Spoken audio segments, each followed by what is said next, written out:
The Justice League is betrayed by one of their own, again. So if you've been here for a while, you know it's a bit of a running joke that we discuss how Snapper Carr betrayed the Justice League, but we haven't gone through the entire arc, the culmination of that. But today that changes. We're gonna look at how he betrayed the League. Why? What came of it? And it's more in-depth than one may expect, and there's a lot of potential there that was later dropped. This was the winner of the members' vote for idea story that we were gonna cover in addition to what we're normally doing. There will be a new vote up, time recording, so you can go check that out if you're a member, if you're so inclined. I'm Sasha, this is Casually Comics, and I'm sure some of you are just asking, who is Snapper Carr? Well, Snapper Carr was the Justice League mascot. He was a kid who hung around with them when they went on adventures, showed up at meetings. He was kind of part of the scene, but not a member of the team. He was an honorary member. Sometimes he would help out, sometimes he would just sit there, sometimes they would mention him, like what he was doing, just in case we forgot, poochifying him a little bit. Whenever Snapper's not on panel, the character should be asking, where's Snapper? Or also, sometimes he'd be taken advantage of by villains. Like the Key drugging him with psychotropics to get close to the League.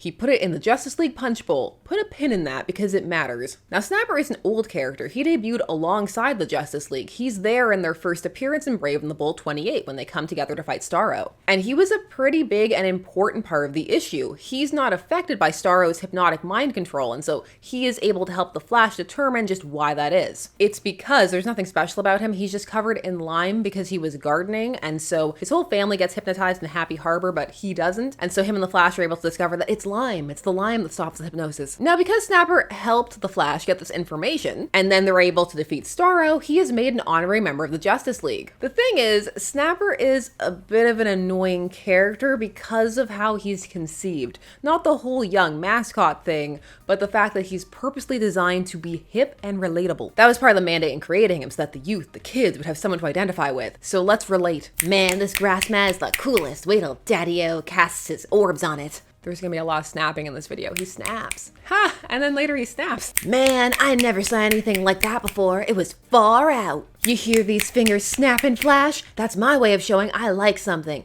That's why the cats around here call me Snapper. Enjoying the snapping more than they should. Editor Julius Schwartz gave specific instructions for how Snapper was to be presented. In particular, it was that he had to use the vernacular of youth culture. This was to help make him feel authentic. And that's what's up with all the slang. That's why he snaps all the time instead of clapping. It's 1960. Beatnik time. It's also why they come up with Snapper Carr as his name. Later, he'll get a proper first name. It'll be Lucas. But that's gonna be a long time coming. Now, Snapper is given a signal device as well, so he can be called for meetings and also called for help. Snapper is meant to be fun, relatable, for the kids. And while that may have come across for some people, he does have his moments and can be a fun character when they treat him like a regular character and less like a mascot or someone just there to be hip. And there are some sweet moments between him and the League. However, on the whole, he comes across as highly annoying and a bit of a greetings fellow kids. On top of that, he doesn't really seem to have a function on the League. He's just there. They're often finding things for him to do that you wonder if he should be doing. He's meant to fulfill a kind of stand-in position for the reader, but the reader doesn't necessarily need a character to do that. They're already doing that by reading the magazine. Now, Gardner Fox did move away from the aggressive hipness as the years went on, but that kind of thing leaves an impression. It's hard to recover from the cats around here call me Snapper Carr and Daddy-O. It's the equivalent of having a character come out the gate with, "What up, squad fam? It's your boy Snapper." And that aside, it's kind of difficult to slot him into stories in a way where he doesn't end up pulling focus or feel like he's doing things for the team when it doesn't really feel like it's justified. And as the years went on, the types of stories and civilian relationships to superhero characters would change. And so by the time we've come to Snapper Carr's betrayal, we're in a different landscape of storytelling. Snapper betrays the Justice League in issue 77 in the year 1969. In the story, Snapper Carr, super traitor, so they're not even trying to hide it. That's the selling point. It's written by Denny O'Neil, with pencils by Dick Dillon and inks Joe Giella. And it's occurring in a significant period for the Justice League story-wise. It's the late Silver Age. It's starting to transition over to the Bronze, and you're seeing that in the types of stories that are starting to come out. On top of that, it's just a bit of a time of flux for the team. Wonder Woman is off because she's lost her powers. Black Canary has been brought over from Earth 2 to Earth 1 and is now on the team. That had happened a few issues prior in the annual JLA-JSA team-up, which we've covered. That was when her husband died, and then Green Arrow just slid on in there. Oliver Queen has also been revamped. He has a new look and new attitude, the one that many may be more familiar with. His stories and many of the others are going to start to turn more politically and socially conscious, and/or. That will be an overall trend for the Bronze Age, but when it comes to Green Arrow, it's going to stick. That's going to just come with him forever, basically. Now, in this era where they're starting to focus on a bit more of emotional stories and social impact stories, the idea of the Justice League having a mascot can come across as a tad quaint. Definitely more so than when Snapper was conceived. removed. And just in general, they hadn't been using the character as much, but he still existed. And then here he comes in issue 77 to be remembered and to betray them. So how is this set up? Let's get into it. Firstly, the cover is great. It's so dramatic. I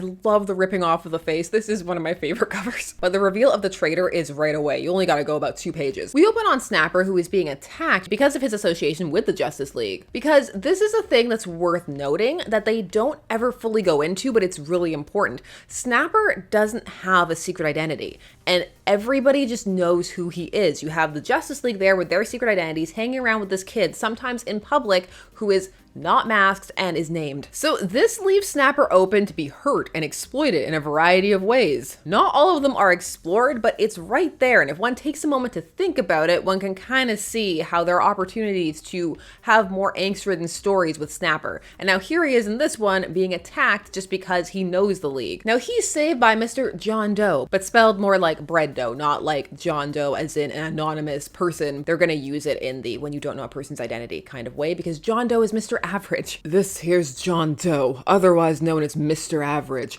the most normal man in America. A simple, apparently unplanned meeting between Snapper Carr, collegiate mascot of the Justice League of America, and the staggeringly unspectacular John Doe.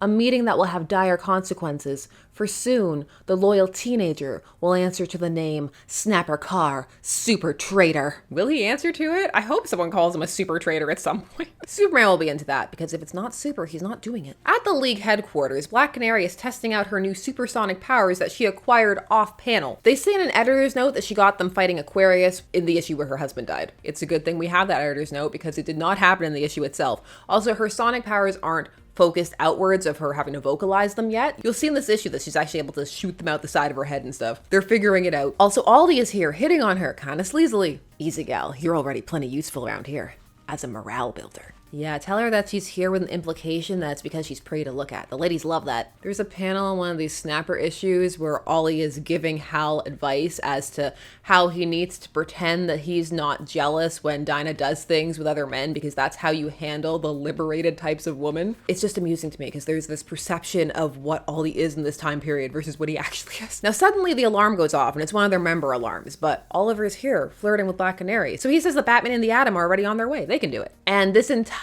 plan low-key hinged on them not going, so it's a good thing they didn't. The call is from Snapper, who is waiting with John Doe to betray them. I don't feel right about this, Mr. Doe. The JLA has been generous to me.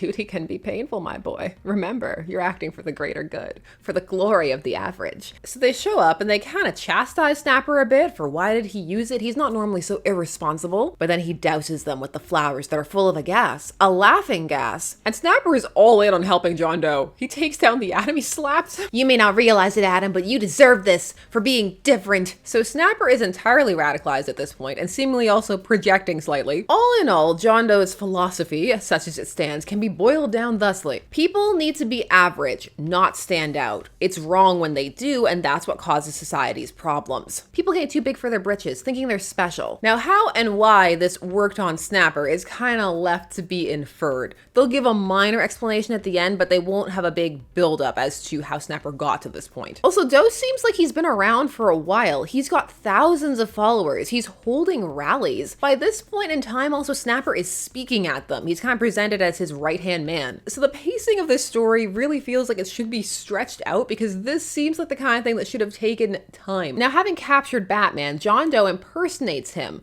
and then goes to the rest of the League so that he can get them to one of the rallies. The only thing is he doesn't have a ticket for Black Canary because they hadn't announced at this point that she was there, and that raises some suspicions, but they still go along with it. Black Canary just has to sit in the audience like a pleb. The crowd is super riled up by Snapper Carr, super traitor. I contend that superheroes are harmful. As Mr. Doe points out, we've become too dependent on them. We've forgotten how to fight our own battles. Someone call Modern Lex? He's got an assistant in the waiting. We're convinced that any trait that isn't average is ultimately harmful to the human race. Fella's got something. Yeah, like that dame. She sure ain't ordinary. Ooh. We're a couple of decades late for Dame, but I'll take it. You said it, pal. She's lots better looking than most. She ain't got any right to be so pretty. Ask me. She must be a commie agent or something. They have trouble in their eyes. They have trouble in their words. It's getting problematic in the stands. You know, they're gonna wear her face. It's a good thing a riot breaks out. This rally was designed to break down so that it would end up just looking terrible for the heroes. Just this riot, and then they can't stop it. There's something that's making them not act correctly. They're bumbling. They're just clumsy. This all ends up in them being summoned to testify before the Senate for inciting a riot. That's how far this has gone. But Batman, who's been captured and tied up and forced to watch this, by this point, not only does he think he's figured out who John Doe is, and so has pretty much everybody else, but he's able to escape. This is so he can dramatically show up at the Senate hearing and rip the mask off the faux Batman, and it's John Doe. We'll have to take off a second mask later. We're gonna do a double Scooby-Doo. But for now, it's been revealed that there are shenanigans. John Doe manages to escape, but Snapper doesn't, and they capture him and they do talk to him. Superman even says that there was kryptonite in what was being used to stop him at the rally. Snapper goes hard. Don't stand there with your face hanging out, Snapper. Talk. Why'd you sell us out? I'm not sure. I guess there were a lot of reasons. Like, I wanted to be me. Nobody cared about plain old Snapper Carr. All any of my friends could see in me was the Justice League mascot. I got sick of being nothing. I wanted to do something myself. I wanted to find out who I am. And that's apparently a supervillain. The other part was, I believed Doe. I still do.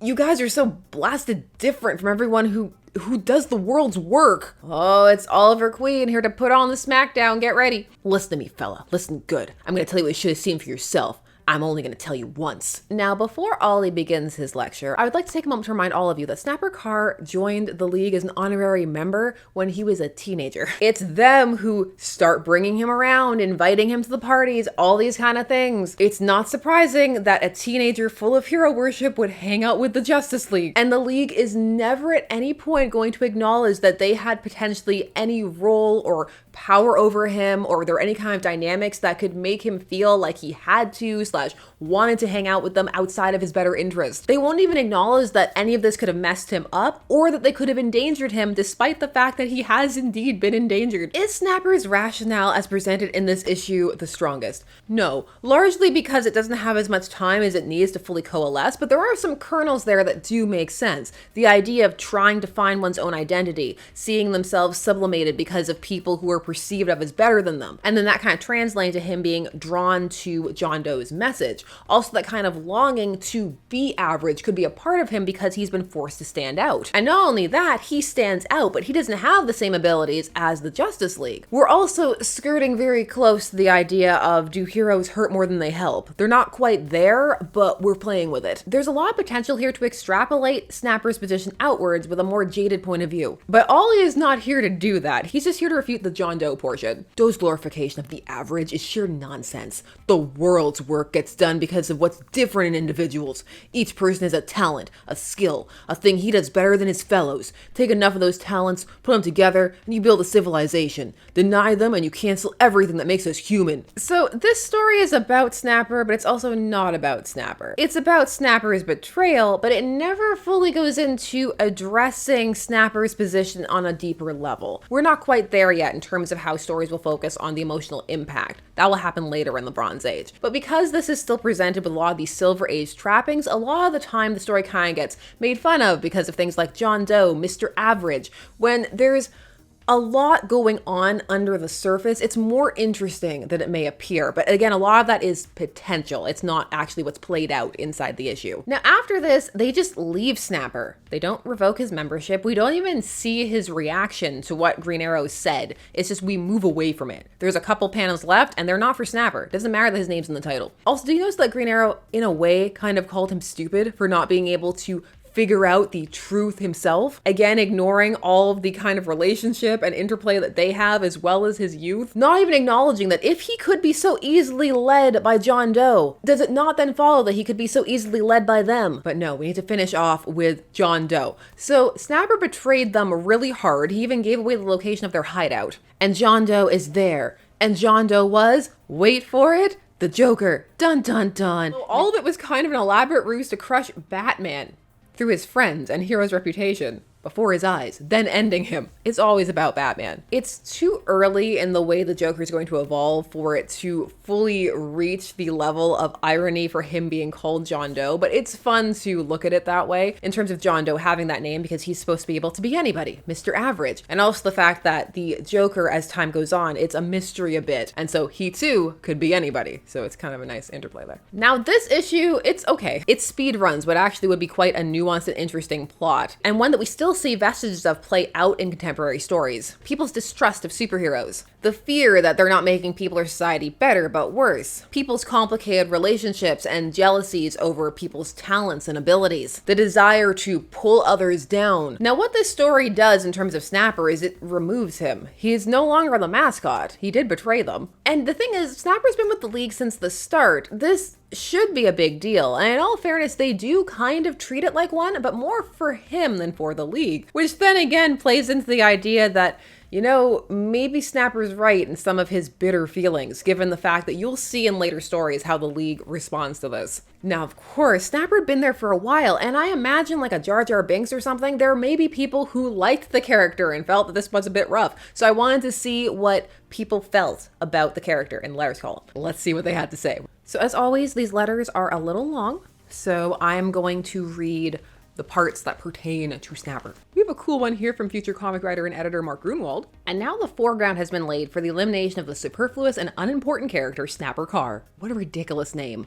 I thought this whole about face and attitude toward the JLA on Snapper's part in 77 Snapper Carr Super Trader was a little bit out of character. After all, Snapper showed no previous sign of resentment during his loyal service to the JLA, in lo these long years after the coming of Starro the Conqueror. But I also see that this inconsistency had to occur to get Snapper shoveled into the position he's in. Just as Martian Manhunter had to have his past history rearranged for sake of plot and thematic impact in issue 71.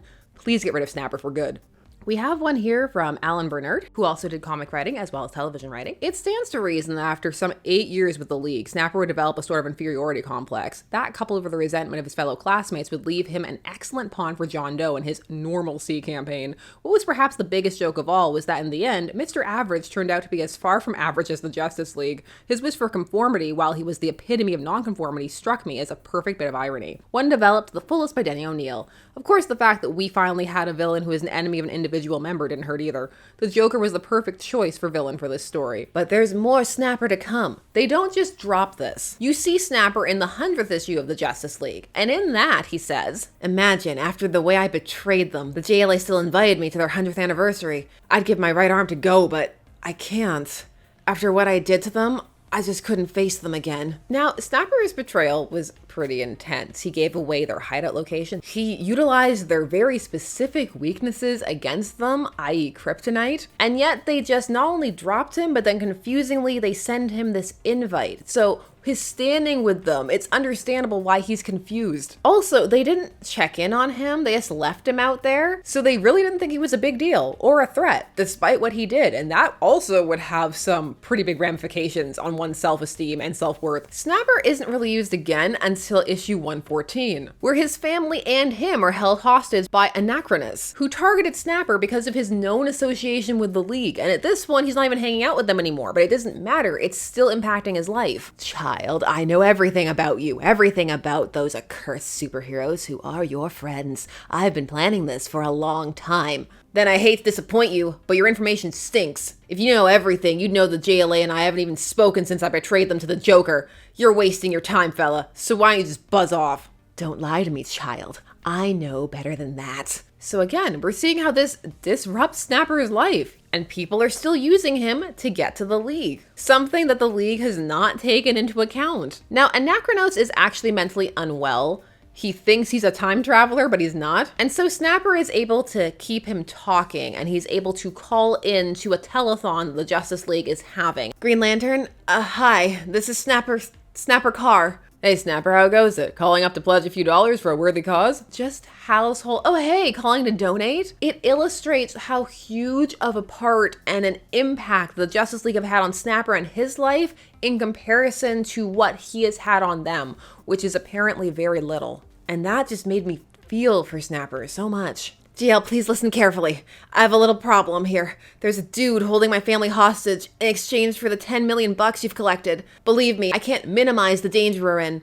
He's strictly an Atom-age baddie with weapons to match. I swear to you, GL, it's no hoax. You know I wouldn't just call you for some little telephone stunt. Racked by guilt, not even sure if he can show up to their anniversary kind of party that they still invited him to, but without any kind of additional discussion with him or anything. And then to be greeted on this call with essentially a, hey, sup. Now, there was code there in the fact that he was asking for the Atom, who does come through the phone. They save his family. That all works out. And for a moment, Snapper gets back into the groove. He's snapping and everything. He's having a good time. He's kind of remembering just being their mascot and watching them do their thing. And then he remembers, and it gets really sad and depressing. We'll be back to help straighten things out here as soon as we put this bird in a cage. And just one question, Snap. Why the devil didn't you use your JLA signal device? It would have made contacting us a whole lot easier. I don't know, Adam. Wasn't sure it still worked, I guess. Besides, after everything that happened between us, I didn't know if I still had the right to. Oh, then how come you're still wearing it, kid? All of the onus is placed upon Snapper. And that's not to say that Snapper didn't make his own decisions, but my goodness, like it's up to Snapper to repair this relationship. Snapper's a child. The answer to that is a depressingly long silence, a silence broken only by the television. And then again, they just leave him there. Is he a member or not? Are they gonna turn the watch off now? He's clearly not okay, and he's still caught in the crosshairs through association. So are they gonna make sure that there are people low-key watching his family to make sure it doesn't happen again? No. Lex Luthor was right. There's just so much left hanging. But they do return to it in the arc where Snapper Carr becomes a supervillain. Sadly, that's not what the story is called. That would have been a nice callback. And I mean, we saw what happened. He has choices as to what his villain origin is. We can even go back to some of those earlier Justice League stories and pick one of them. Justice League 149, The Face of Starro, is written by Steve Englehart with pencils by Dick Dillon, inks Frank McLaughlin, and colors Anthony Tollin. The year 1977. There is a lot going on in this issue and the following one, so we're gonna have to cliff notes it a bit. Otherwise, it could be its own thing. There's so much. They're actually very interesting issues. Dr. Light has a plan to take down the Justice League, but is thwarted by the Privateer, who is a former Manhunter trying to be a hero and prove himself to the League. At the same time, suddenly a villain called the Star has appeared, with his henchmen, Star-Lords. That villain comes into conflict with both Dr. Light and the Justice League. In this issue, when they're looking for the Star, they bump into Snapper Carr out for a walk in the street. And here, at least, there's a bit of tension between them.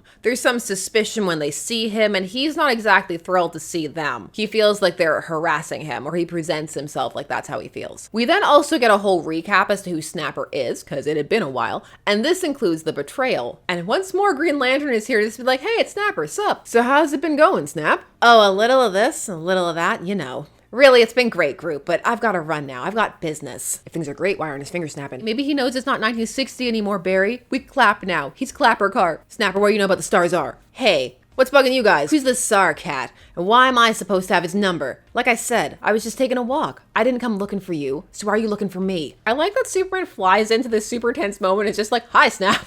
You know he had super hearing and he heard it, and he still decided to fly and be like, hey, look.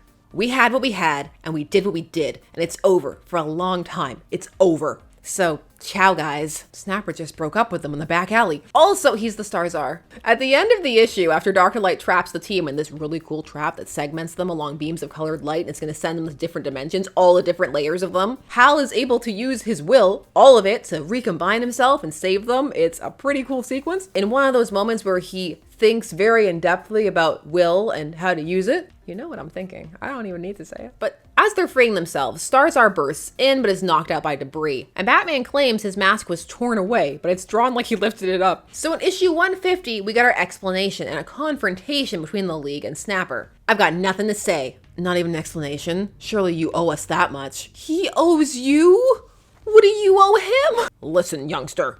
Don't youngster me, Hawkman. I'm grown up now, and man enough to take the rap for my decisions. In words of one syllable, buzz off. Snapper's captors stare at him as they would a venomous reptile, amazed that this could be the boy they once knew and loved. This is like a speed run for how to dislike the Justice League. Now Snapper's Star-Lord henches come for him, and they escape. They better be paid so much because those star-shaped face holes look uncomfortable. So they call in all of the League pretty much, and they split up. Some go to Happy Harbor, which is where Snapper's from, to try and investigate what happened there, and the others go on villain patrol. On villain quest, they run into the Key, who was presumed dead but isn't, and who is working with Starro, whom he confirms is Snapper. Now at Snapper's house, his father won't talk to the Justice League, but his sister gives them an earful. She lets the League members have it and also explains what's been going on with Snapper since the betrayal. After you caught him, he went through a lot of changes. He wanted to put his life with you behind him and forget all about what he'd done and been. He didn't even use his JLA signal when Anachronos attacked us. He left Happy Harbor for graduate college downstate, but then the same old bull ticky started. Oh wow, you're the JLA mascot? Honorary member, actually. Hey, what's it like to fly with Superman? Is Wonder Woman as foxy as her pictures? He couldn't study, so he dropped out after a semester and went looking for a job. But that was no different. Tell me, son, does the Batman sweat? Why are all these people so thirsty? He's run into every fetish person. This backstory of Snapper's descent towards snapping is trying. And some of it could be applied to why he would be interested in John Doe's message, why it would be appealing. But it also does not go as far as it could, and one could read into it and make it seem like Snapper is just whiny and complaining, and that's not that big of a deal. Especially if one has a fondness for his role in the early adventures, where he's earnest and happy to be there. One thing that could have been built up a bit more is how much danger him and his family are in. I mean, they touch on it because of the Anachronous situation, but villains know who he is. His life and his family's are always in potential danger. Also, the idea that he would be viewed with just these kind of questions of wonder and awe, you would also have people who would really dislike him because of his association, just like how he was attacked in the John Doe issue. The whole he's not viewed as himself angle has merit. It's not just to get your tiny violin out. Get your mid-sized violin out. Get your average-sized violin out. That's going to become more clear after we see how the League reacts to this. The next part goes a bit much. It gets into melodrama territory. I'm pretty sure that he could have found some people who would have forgotten about his past, but let's keep going. Maybe he could have come to grips with it in time, but he couldn't get any time. He was too well known. Your ghosts were always with him. Finally, he decided to give up trying to work and go on welfare for a while. I'm sorry, Mr. Carr. I can't believe the JLA mascot needs the taxpayers' money. Well, you must have millions of dollars in promotional contracts alone. Oh, you think the League hooked him up with any contracts? The boy they knew and loved? You don't know the League. The assumption, though, that he would have tons of money from being associated with them holds true. So many people just look at people in their circumstances and assume. And when driven to desperation, he choked down his pride and tried to cop one of those promo deals. Honey, there are dozens of legitimate superheroes from Aquaman to Zatanna. What do we need with a mascot?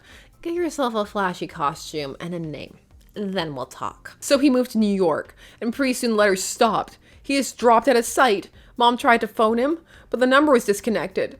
So is his address when we wrote. Now the welfare bit may be a bit much, but the idea that he's famous enough to be recognized but not enough to do anything with it lands well. And again, he's been placed in this position not of his own making. When they asked him to be an honorary member and he was on the League as their mascot, he had no idea what that would actually entail. The League is having none of this. This isn't their fault. It's all Snappers. It's both their faults, but they're not taking any responsibility. I blame no one, miss, but I believe a person makes his own choices in life. No matter what happened to Snapper, the tide flows in as well as out. We had no intention of injuring the lad and still less knowledge. We cared for him too, you know. We took him in with us as a reward. We thought he'd like to hang around our action, and we knew he had what it takes.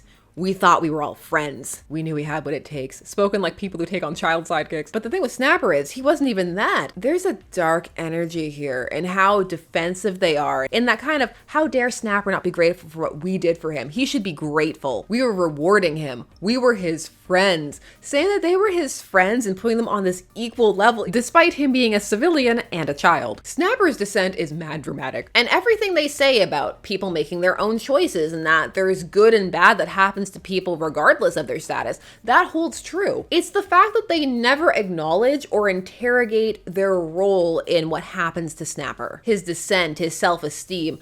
It's not very heroic. It should be something, if they're meant to be placed in the heroic position, they at least consider. Something that they may feel bad about, but can still hold the position of, no, it's not their fault. Those are still his choices, but perhaps they wish things had gone differently or they didn't think some things through. But instead, they just come across as bitter and angry at Snapper. I suppose this is better than when they didn't even acknowledge that what he did mattered. This story is such a mess for the Justice League, but it does kind of humanize them, although admittedly in a negative way. It's so fascinating to me. This This arc is so messy. It's bringing me so much life. Now, by the end of this, however, Snapper is no longer a supervillain. It turns out there are multiple Starros. He was but one. And after encountering the Justice League and hearing what they had to say at his home because he was listening, he's had a change of heart. He tells them how he was recruited by the Key, who offers him a drink and revenge. The drink is, of course, a reference to how he drugged him to get access to the League all those years ago. Because again, Snapper was being messed with while he was on the League, but it's okay because he could handle it. But even back then, he was being used as a pawn, and that would mess you up. Especially after all of these things that happen that no one acknowledges, and then that's all anybody acknowledges or remembers you for. This arc made me really care about Snapper in ways that I never thought I could when he first debuted with a Daddy-o. Maybe I am just a mascot, not a grown man, like I said. I never seem to know what to do when I'm on my own. I hadn't seen these guys in months. How much of my anger is justified and how much is just sour grapes? It's only been months? I know it came too late, but I did want to help you. I tried to warn you when you sneaked in here, but that was too late too. The Key's got this whole place wired and he knew you were coming. There's nothing else to say except that I'm sorry. And then they say, we're sorry too, Snap. No, of course they don't. So the reveal of the true Star-Zars is actually really cool, as is the reveal of what happened to the Key. That's not what this video is about, but these two issues, 149, 150, worth reading. Now, instead of putting Snapper in jail, Superman steps up. He says that he has something better for him to do, and he's gonna place him in position also where he can kind of keep an eye on him. They don't explicitly say that, but it seems that that's part of what's going on. He gets Snapper a job. He gets someone working at Star Labs, and that also places him as a bit of a minor support character over in the Superman family book for a time. And then they pretty much drop the betrayal, pre-crisis at least. Because in Justice League issue 200, they kind of bring everybody back together and they do have Snapper there. But issue 200 just ignores pretty much everything and treats him like a mascot, and that's how he acts. Any of the growth or what he's learned about himself or the League, maybe treating him like more of a person, or even kind of side-eyeing him like Green Arrow does in one of the other issues where he shows up. It's the issue where Green Arrow quits, but at first he assumes that maybe Snapper's gone back to his evil ways because it's a Star-Zar issue. But he hasn't. His costume got stolen. But he kept the costume. Dun dun dun. Now, as for issue 200, it doesn't take into account anything about what it means to invite a civilian into this kind of life. It's not addressed. Instead, he's back to snapping and it rubs off on Firestorm. Post-Crisis initially positions him in a different kind of space and also makes him a meta where his snapping can make him teleport. But as time and continuities went on and some of the past elements were reintroduced. And there's one interesting kind of gap issue, a fill in the gap issue, which is Legends of DC issues 12 and 13. It's this arc where some of the League members are getting really giant and they need to shrink them back down, but they end up using Snapper in it. And in that one, he's still crushed by the shame of betraying the League. It's really shaken him. He has no idea who he is as a person, and it's Green Arrow who tells him to forgive himself. I was splitting, trying to leave before I actually had to speak to anybody. Look, kid, I've learned a thing or 20 about guilt lately. Bunch of monks tried to tell me things, for instance. I never thought I'd even wear this getup again. But even though it reminds me of my mistakes, it also reminds me of my obligations. What I believe. Besides, somebody's got to keep the JLA from becoming bagmen for corporate-sponsored moral fascism. None of those capes out there are mad at you, Snapper. And though shame and guilt are hard demons to stare down, take it from a guy who's been there. You can do it. You can grow to forgive yourself. I hope you're right, Green Arrow. And when that actually happens for me, I'll give you a call. So that is the betrayal of the Justice League by Snapper Carr. Super trade. It really alters Snapper's character. It marks him in the pre-crisis era. It just changes his trajectory, and it becomes one of those moments where that's his defining kind of moment. And while the original story is a tad trite for the subjects it's tackling, the idea behind it for me is really compelling, as one could probably tell. Look at how long we've been talking about it. Addressing the questions of what would it be like to be the League's mascot? What complications could that have? And how could it damage a person, leave them vulnerable and open to manipulation? As dark as it got, or even lighter, just people trying to get contracts or see if Batman sweats. It's not well explored in 77, but it's a fascinating idea and one worth exploring. This is a kind of light edgification that comes by itself honestly. There are lots of gaps left in what it would mean for Snapper to be who he is, and also just in terms of the different relationships that civilians can have to the team that aren't purely romantic or some kind of relationship where they're giving them information or the like. Snapper was in a truly unique position. It's not hard to position Snapper as the League being irresponsible, and seeing as how they never acknowledge any potential wrongdoing and instead entirely blame Snapper, it does present this kind of darker dynamic. Civilian characters can help enrich the superhero landscape, and this is an example of showing how they can have very kind of interesting escapades that don't involve superpowers. The very idea of a kind of kid mascot was very of its time, and Snapper can be a lot of fun. However, it doesn't land as well in a contemporary setting, but taking that and running with it to me was an appealing idea. To explore that even with the best intentions, hanging out with superheroes could have some pretty serious negative ramifications, and ones that don't just involve dying, which tends to be the go-to. I wish we could see this expanded. Also, if one wanted to make it more Snapper's fault, kind of seeding some of those traits into him from the beginning. Snapper went through some traumatic things, like the drugging. Seeing that being re-explored more seriously, there's room for his portrayal to come off as not right, but from his perspective, understandable. This little arc from mascot to betrayer to disillusioned young man to villain, then trying to reclaim himself, but still being bound to a superhero circle, it's something that I like a lot. For me, it really elevated Snapper away from his greeting fellow kids origins. Post-Crisis, Snapper is by and large a different creature, and post-New 52, he's more in a comedic kind of position. This acknowledges the Silver Age, but takes it more back to the beginning. This arc, especially at the start, is a bit clunky, but there's a lot of potential there and some really interesting character work. And even functions potentially as a kind of meta representation of the changes of attitude surrounding superhero stories at that time. The Flash's speech of "it was a reward, we were friends," it slots right into the Silver Age mentality. It slots less into the relatively grimmer Bronze. But I know this arc won't be for everybody. Some may just have enjoyed the classic happy-go-lucky Snapper and not enjoy what they ended up doing with him. Some won't feel bad for Snapper at all, or will find his angst unearned or difficult to get through. Some may just be happy to see him removed and not enjoy civilian characters, feel that they don't add things. Or some may just not find it interesting. Different strokes for different folks. But that is it for The Betrayal. I would love to hear your thoughts. There is a member vote ongoing. Check that out if you want. How do you feel about Snapper? How do you feel about this arc? Do you need Starzar as Snapper to return? Your thoughts, I'd love to hear them. Please leave them down below. While you're down there, please do all the YouTube things. Like, share, comment, subscribe. Hit the bell notification so that you never miss a vid. Thanks so much for taking some time out of your day to spend discussing comics with me. I always appreciate it, and I will see you again soon. Bye-bye.